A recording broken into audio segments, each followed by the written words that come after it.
quiero compartir con ustedes una perspectiva bíblica de un tema que está muy candente y que cada día va a ir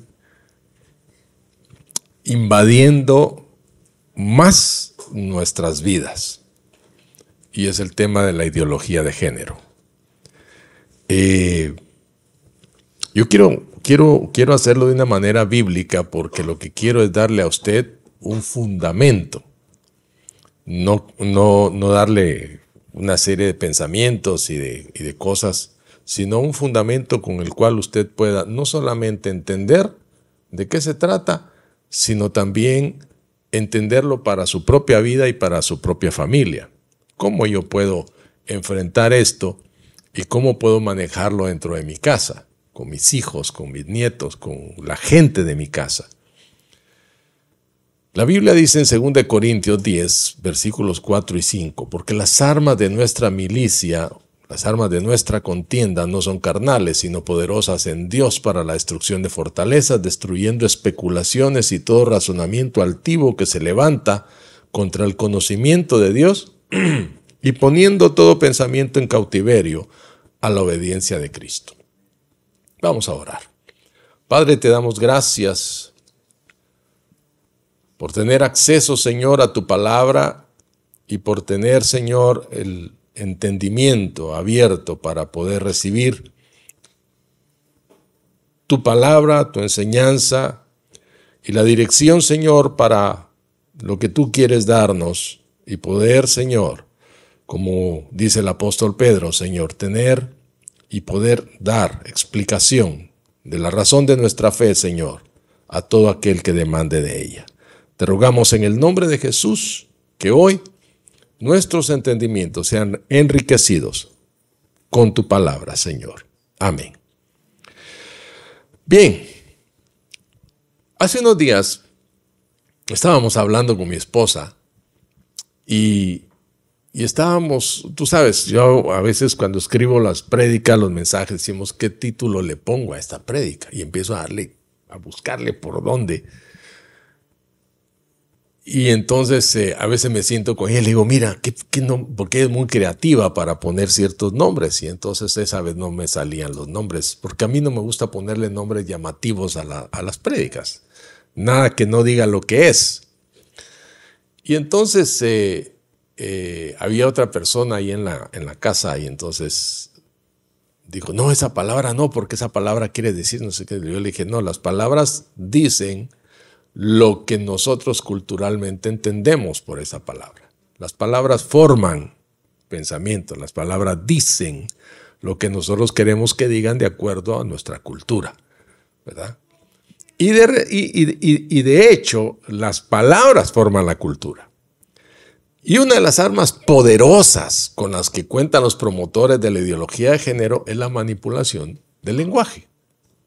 En estas últimas décadas ellos han estado empeñados en una estrategia de cambiar el lenguaje para cambiar la sociedad, porque según ellos consideran que el lenguaje actual es un instrumento sexista que denigra a la mujer, ¿verdad? Por eso están con la onda de que todes y todo eso, ¿no? De que todas y todos y mujeres y por eso que oyeron al famoso presidente de los millones y las millonas y todo esto, ¿verdad? O sea, se cometen ese tipo de exabruptos y errores e idioteces porque no se entiende que el lenguaje, sobre todo nuestro castellano, tiene la riqueza de que tú puedes dentro del, por ejemplo, cuando nosotros decimos la palabra todos, estamos incluyendo femenino y masculino. Es más, la palabra se hizo la diferencia para el femenino porque el masculino se estaba quedando fuera cuando originalmente empezó a desarrollarse el castellano. Pero hoy no vamos a hablar de eso. Ya usted tuvo la oportunidad en tercer año de aprender esas cosas. El esfuerzo de deconstruir el lenguaje tiene el propósito de deconstruir la personalidad humana. El lenguaje está siendo manipulado para promover una ideología y acallar a todos los que se oponen. De hecho, hay gente que se ofende si usted no usa esas cosas. y tratan de hacerlo sentir mal a usted si usted no se alinea, como que es usted el equivocado, ¿sí? Como que es usted el que está fuera de este mundo, ¿verdad? Cuando son ellos los equivocados. Y esto fue lo que sucedió, por ejemplo, con el uso de la palabra género. Fíjese que, y comienza pues con una visión distorsionada. Hasta no hace mucho tiempo el término género se usaba en el idioma español para referirse a la propiedad gramatical del lenguaje que clasificaba las palabras del masculino y el femenino, el, la, los, las. Eso era el género.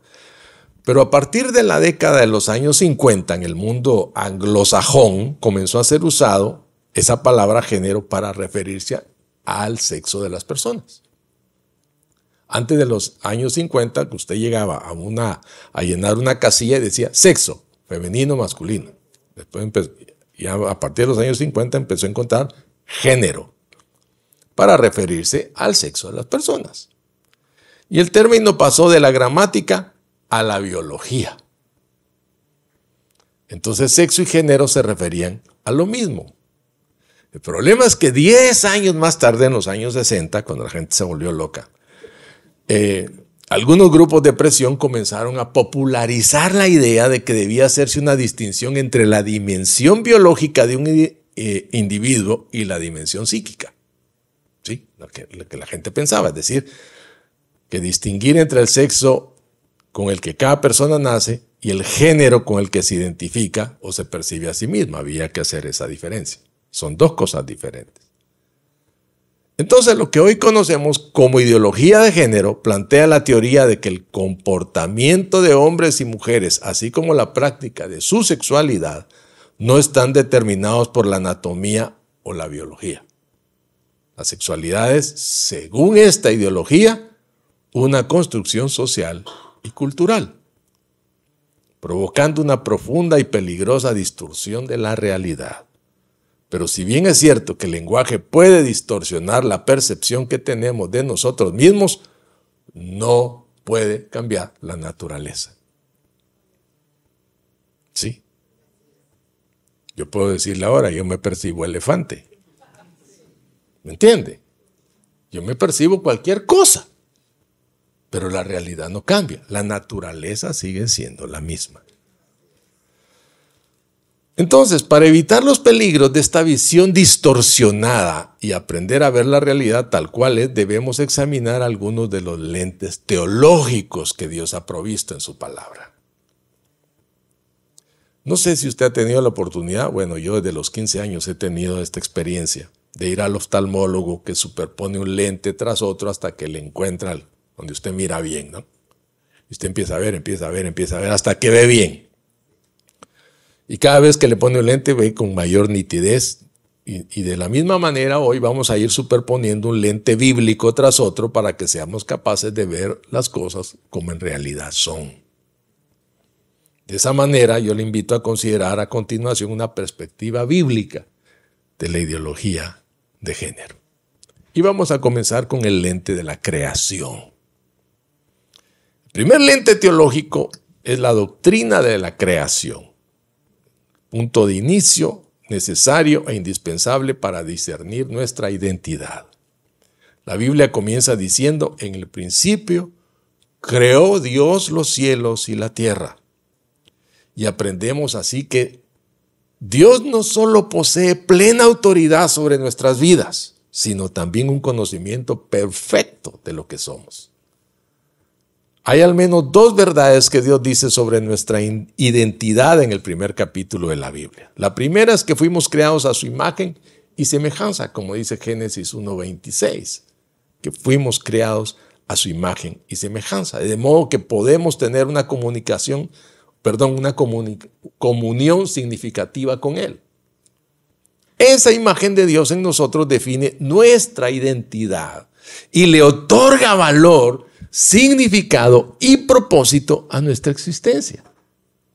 Nuestro valor viene por el hecho de ser portadores de la imagen divina. Usted, como ser humano, tiene una dignidad por portar la imagen de Dios.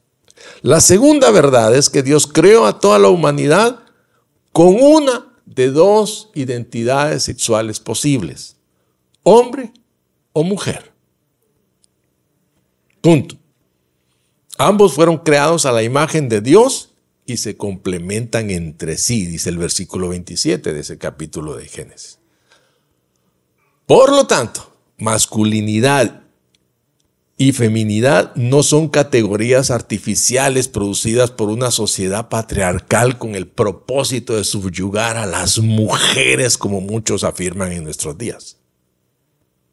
¿Ha oído eso, verdad? Es que el patriarcado lo que quiere es subyugar a las mujeres, por eso hizo las diferencias. No, sino que revelan el diseño original de Dios para la creación de los seres humanos. Tanto el hombre como la mujer reflejan la imagen de Dios, pero el hombre fue creado para funcionar como hombre y la mujer para funcionar como mujer. Esa realidad está entrelazada en toda nuestra estructura biológica, psíquica y emocional. La doctora cardióloga Paula Johnson, en una charla que dio en TED, que es una aplicación que se publica en internet, ella estaba hablando sobre las enfermedades cardíacas y cómo afectan a los hombres y a las mujeres, y cómo ciertos medicamentos se empezaron a aplicar en hombres y en mujeres, y cómo funcionaban mejor en unos que en otros, y empezaron a tratar de investigar por qué, y por qué en unos funcionaban, en otros no, por qué en unos eran más eficaces, etc. Y descubrieron que cada célula posee un sexo. Lo que esto significa es que los hombres y las mujeres son diferentes a nivel celular y molecular. No es solamente por fuera que somos diferentes. Somos diferentes desde la célula. Desde la célula se puede saber si una persona es hombre o es mujer. Y esto no es una filosofía de género, sino que lo que somos en realidad tal como Dios nos creó. Y es a partir de ahí que nosotros empezamos a ver las diferencias. Entonces, es más que evidente esto que estamos hablando en nuestros cromosomas, en nuestras hormonas, en nuestro cerebro, en nuestras células, en nuestro aparato reproductivo. Es evidente en todo nuestro cuerpo. Hoy están saturando a los muchachos que tienen este problema, que quieren ser hombres con hormonas, que quieren ser mujeres con hormonas, pero siguen teniendo hormonas masculinas. ¿Sí? Y viceversa. Cuando Dios creó a Eva y la trajo delante de Adán, éste aceptó con gran gozo el regalo de una compañera humana creada a imagen de Dios y que poseía una identidad sexual diferente a la suya, como dice en Génesis 2:23. No existía el sentimiento de vergüenza, ni de sus cuerpos, ni de su identidad sexual. No había diferencia, no había vergüenza. Ellos simplemente se aceptaron. El hombre se sentía realizado siendo hombre y la mujer siendo mujer. Ambos gozaban de funcionar como criaturas de Dios. ¿Por qué? Porque vivían para su gloria y hacían su voluntad. El hombre y la mujer hacían un despliegue de la gloria de Dios, un despliegue de su sabiduría y un despliegue de su poder creativo. Ahora, la ideología de género ataca estas verdades.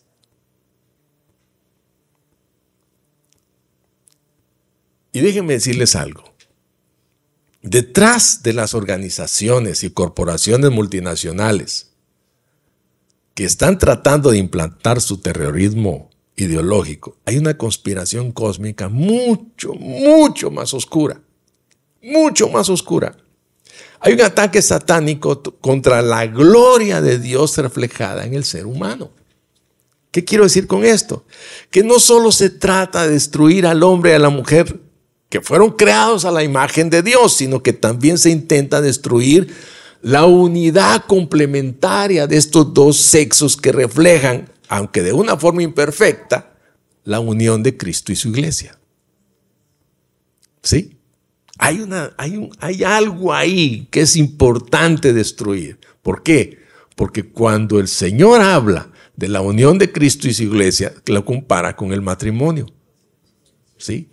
Entonces, si logran destruir ese concepto, se logra destruir el matrimonio. Si se logra destruir el matrimonio, se logra destruir el concepto de Cristo y la iglesia. Ahora, viene el segundo lente, el lente de la caída, para ir viendo un poco más claro. Siguiendo con el relato de Génesis, vemos que Dios dio a Adán instrucciones claras y precisas acerca de sus límites en el huerto del Edén. En Génesis 2, 16, 17. El hombre y la mujer podían comer lo que quisieran. Todo lo que había, hermanos, en el huerto. Todo. Menos una cosa. Del árbol de la ciencia del bien y del mal. Traspasar ese límite significaba morir por desobediencia. Así que Satanás se apareció a Eva en el huerto y le hizo una oferta sumamente tentadora. Y la serpiente dijo a la mujer: ciertamente no morirán, pues Dios sabe que el día que de él coman se les abrirán los ojos y ustedes serán como Dios, conociendo el bien y el mal. Satanás ofreció a Eva lo mismo que ha estado ofreciendo a los seres humanos desde entonces: conocimiento, placer y autonomía. Ustedes van a conocer, ustedes van a disfrutar y ustedes van a ser como dioses. Es importante que estos tres términos vayan juntos, porque no hay nada malo en el conocimiento, ¿cierto? No hay nada malo en el placer, siempre y cuando reconozcamos la realidad de que no somos seres autónomos. No podemos hacer nada sin Dios. Y todos sabemos el resto de la historia. Eva consideró razonable desobedecer el mandato explícito de Dios para seguir su corazón y sus sentimientos. Usted va a ver por dónde va la cosa ahora. Pues algo no puede ser malo si se siente bien. ¿Ha oído eso? ¿Cómo va a ser malo si se siente bonito? O como me dijo una vez alguien, ¿cómo va a ser malo si nos amamos?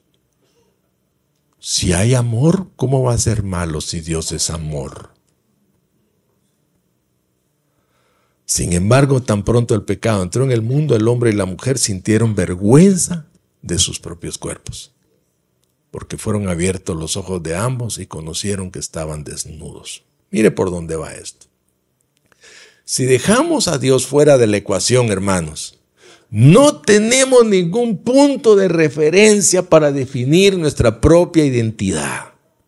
Pues nuestro valor y significado vienen determinados por ser portadores de su imagen. Además, tan pronto como el pecado entró en el mundo, el corazón humano se convirtió inmediatamente en una fábrica de deseos engañosos, malignos y dañinos. Empezó a fabricar todo lo que podía desear y el ser humano comenzó a experimentar envidia, amargura, enojo, codicia, descontento, confusión y vergüenza. Solo lea el Génesis despuesito de que los echaron del Edén y empiece a ver todo lo que pasó. Lo primero que usted encuentra es un asesinato. Ahora oiga esto. En el contexto de la caída podemos entender el problema de la disforia de género, como se denomina la patología de no sentirse a gusto con el sexo biológico. Eso es exactamente lo que le pasa a una persona que siente lo que usted ha oído. Dice, es que soy una mujer atrapada en el cuerpo de un hombre. Es que soy un hombre atrapado en el cuerpo de una mujer. Y realmente lo están sintiendo. Esa es una patología que en psiquiatría por muchos años se llamó disforia de género. Pero hoy los psiquiatras que diagnostican esto, los cancelan y los persiguen. ¿Por qué? Porque ya no se puede diagnosticar estas cosas. Porque la agenda y las ONGs y toda esta gente que está detrás de todo esto, los persiguen. Entonces, los individuos que se sienten atrapados en el cuerpo equivocado experimentan una angustia real. No es algo que se están haciendo, yo me siento, no, es real lo que están sintiendo, pero lo que sienten no es algo agradable. Yo quiero que pienses un momento, ¿cómo te sentirías tú sintiendo que no encajas en lo que estás viviendo? Es terrible que un individuo perciba que no encaja con su sexo biológico, pero la forma de ayudarlo no es aconsejarlo que siga la inclinación de su corazón. No es decirle mutílese, trague hormonas, transfórmese, porque la realidad es que esa persona es lo que es, independientemente de cómo se perciba a sí mismo. Él sigue siendo lo que es, ella sigue siendo lo que es. Adán y Eva desearon ser Dios. En cierto sentido, ese fue el primer caso de disforia de género de la historia, pues quisieron ser lo que no eran. Pero ese deseo era engañoso, porque el mero hecho de desear ser Dios no los hizo dioses. ¿Te das cuenta? Ellos desearon ser como Dios, pero no los hizo dioses. Siguieron siendo seres humanos. Del mismo modo, podemos decir que nuestra identidad sexual y biológica, nadie puede dejar de ser lo que es. Porque a ti te sacan una prueba de sangre y eso va a decir que eres. Antropológicamente, tú te mueres, te entierran y dentro de 100 años sacan tus huesos, les hacen una prueba y van a decir o es hombre o es mujer. Punto. El problema de la ideología transgénero es que está llevando a muchas personas a pensar que su cuerpo es irrelevante. El mensaje que parece transmitir es: no importa lo que diga tu ADN, tus sentimientos definen tu verdadera identidad.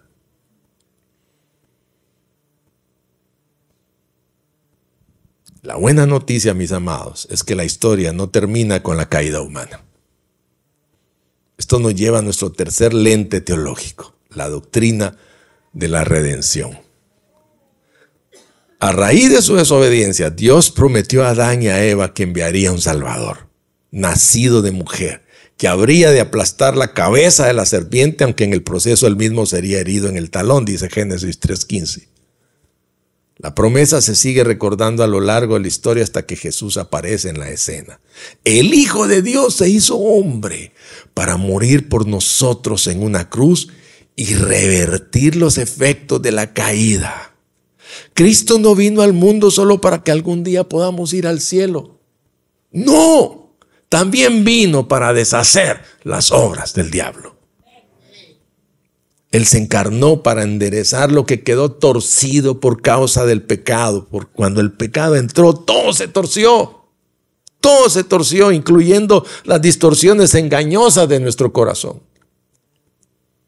Aunque la lucha contra el pecado no desaparece en la conversión, que quisiéramos, ¿verdad?, que el día que nos convertimos ya pareciéramos ángeles. Pero no. El día que nos convertimos apenas comienza un proceso. Ahora podemos ver esos deseos engañosos como lo que son: distorsiones de la realidad. Eso es todo lo que son, distorsiones de la realidad. A la vez, tenemos en Cristo todos los recursos que necesitamos para luchar contra ellos. Tenemos esperanza, porque la gracia de Dios nos salva y transforma para que podamos funcionar como lo que somos, seres creados a su imagen con una de las dos identidades sexuales posibles para darle la gloria a Él. La gracia de Dios en nuestras vidas, mis amados, nos salva y nos santifica.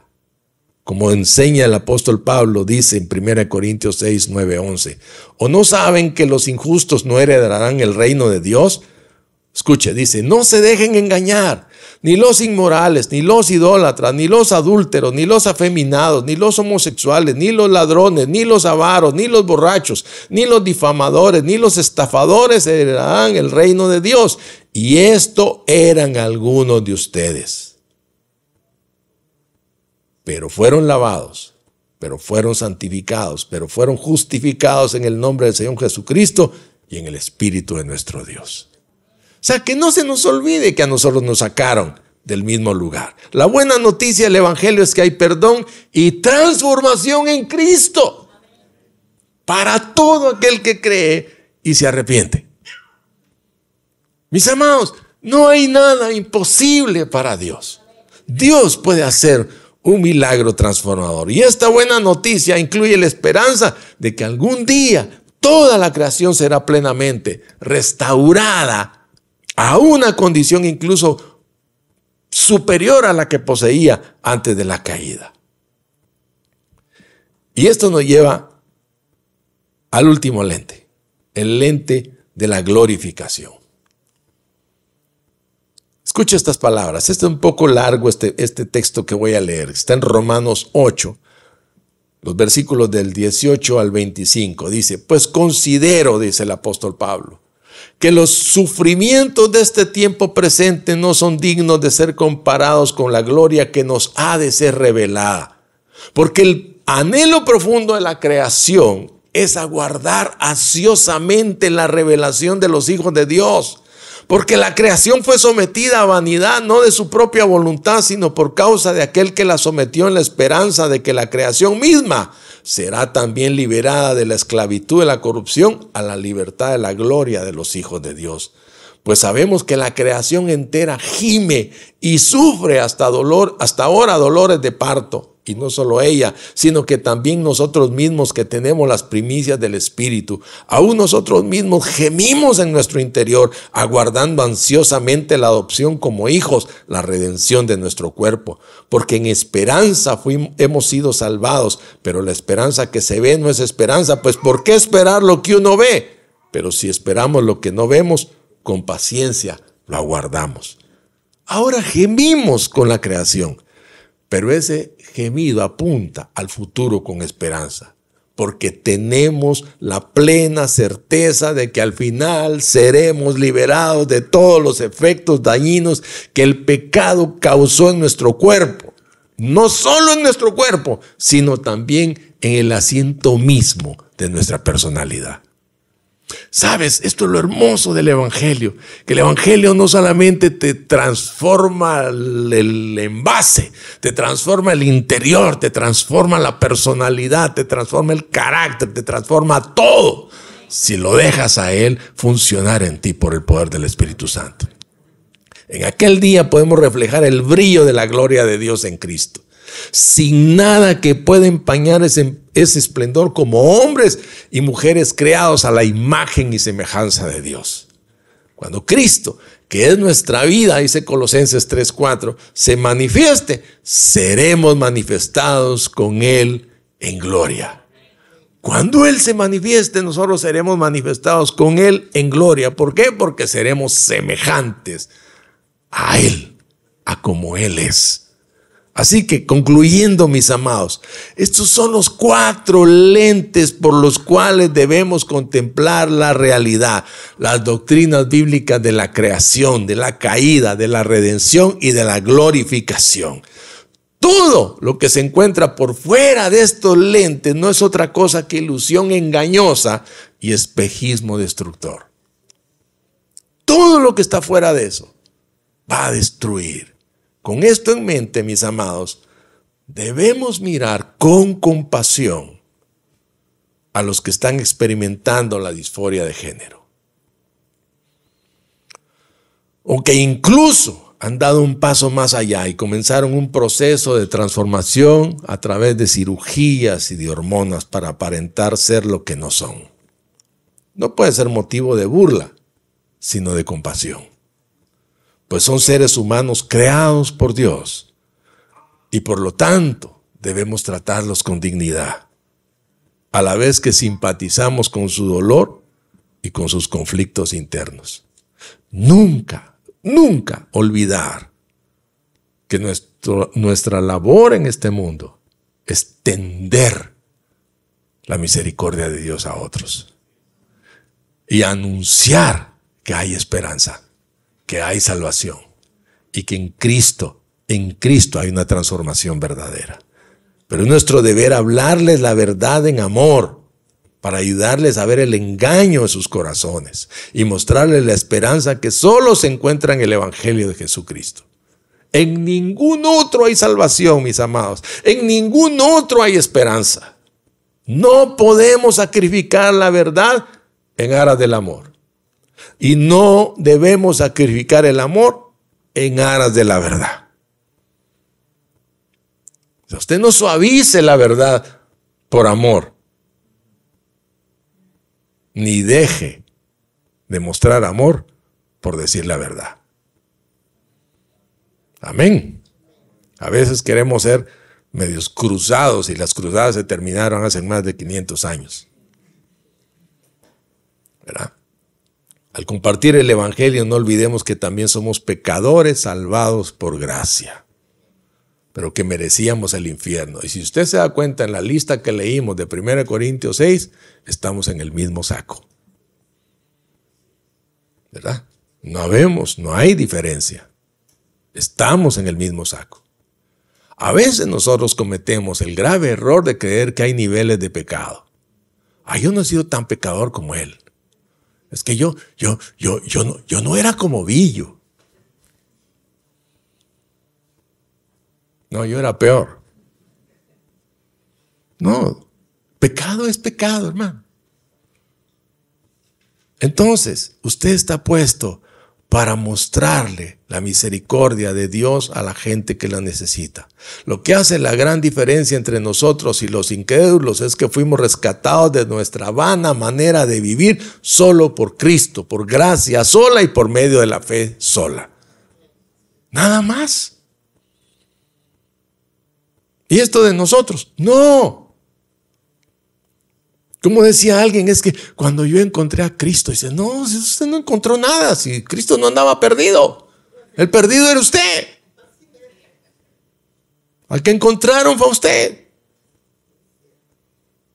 Entonces, necesitamos hoy, mis amados hermanos, hombres que glorifiquen a Dios comportándose como hombres, que en vez de abusar o claudicar de su autoridad, decidan amar sacrificialmente a sus esposas como Cristo amó a la iglesia.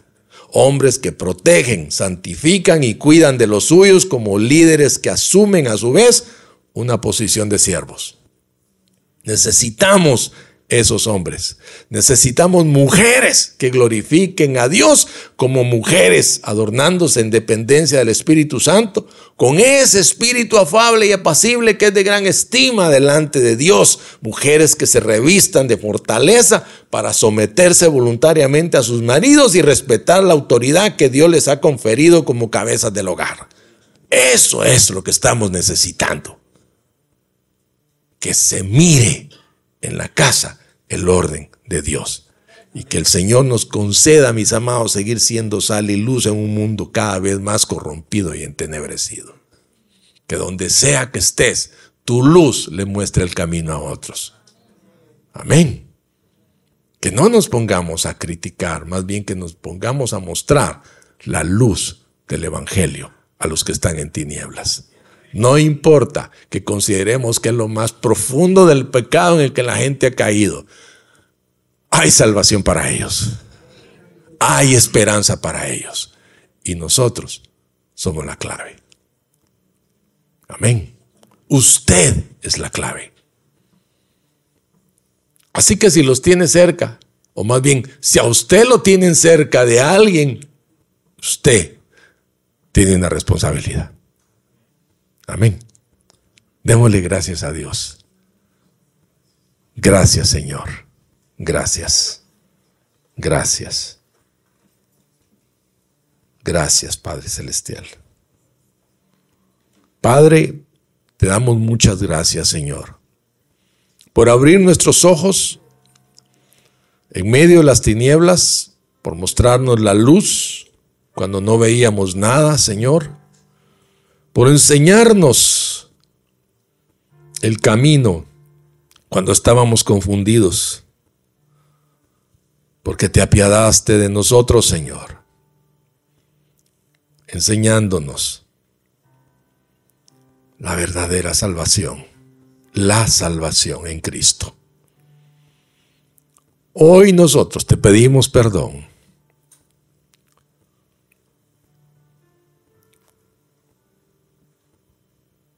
Porque muchas veces nos hemos negado a mostrarle la luz a otros, Señor, a que te vean a ti en nosotros.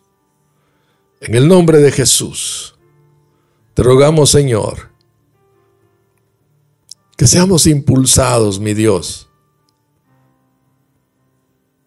que como dijo el apóstol Pablo, que nos sea impuesta, que me sea impuesta necesidad de predicar tu palabra a otros. Que no lo considere, Señor, solo como una oportunidad, sino como una necesidad, poder mostrarle a otros quién eres tú, Señor. Te lo pedimos en el nombre de Jesús. Señor, te pido que a cada uno de mis hermanos y hermanas en este lugar, tú nos revistas de poder, Señor. Nos llenes del Espíritu Santo para que seamos testigos tuyos, Señor. Dignos, Padre, fieles, leales, al presentar tu palabra, al presentar tu mensaje, Señor, a aquellos que en este mundo te están necesitando. Ayúdanos, Señor, a llevar esta palabra a aquellas personas que están padeciendo, mi Dios, de este trastorno, que están viviendo dentro de sus vidas esta angustia, y poder lanzarles, Señor, el mensaje, la palabra, para que haciéndose de él, Señor, vengan a ti. Te lo pedimos en el nombre de Jesús, en el nombre poderoso de Cristo Jesús. Que vean en ti lo que nosotros vimos un día, Señor. Esperanza, vida y el amor, Señor, que transformó nuestras almas. Te lo pedimos en el nombre de Jesús, en el nombre de Jesús. Padre, te ruego que si hay personas, Señor, que nos están viendo en la transmisión y que están necesitando, Señor, venir a Cristo, que están padeciendo, Señor, y que están teniendo la necesidad de ser auxiliados, Padre, en medio de esta angustia, te pido en el nombre de Jesús que ahora mismo el poder de tu Santo Espíritu venga sobre ellos y que ahora, Padre, sus ojos sean abiertos.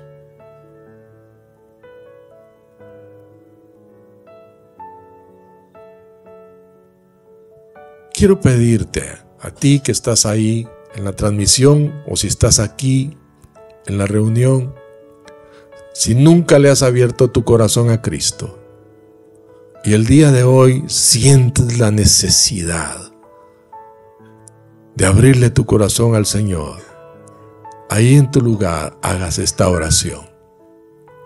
Haz esta oración conmigo. Padre Celestial, vengo delante de tu presencia, con mi corazón arrepentido por cada uno de mis pecados. Te abro las puertas de mi corazón, Señor, y te ruego me perdones. Recibo, Señor, como mío el sacrificio de Jesús en la cruz, para mi redención, la redención de mi alma. Te pido que entres en mi corazón, Señor, y me des el milagro del nuevo nacimiento y me des vida eterna. Te lo pido en el nombre de Jesucristo, tu Hijo. Amén.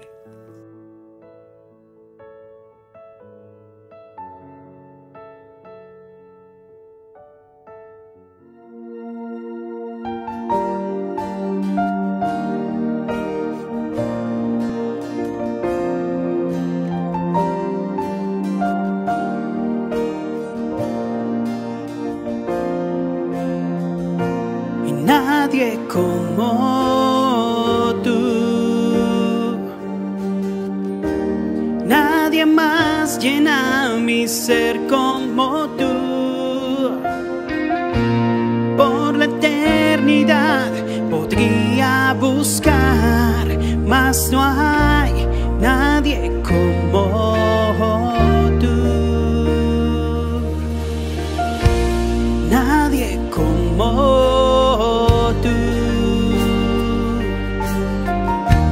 nadie más llena mi ser como tú. Por la eternidad podría buscar, mas no hay nadie como tú.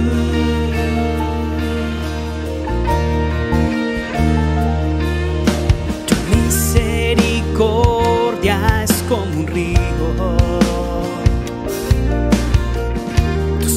nos traen sanidad. En ti encuentro mi esperanza y mi refugio. Nadie como tú, nadie como tú, y nadie más llena mi ser como tú. Por la eternidad podría buscar, mas no hay nadie como tú.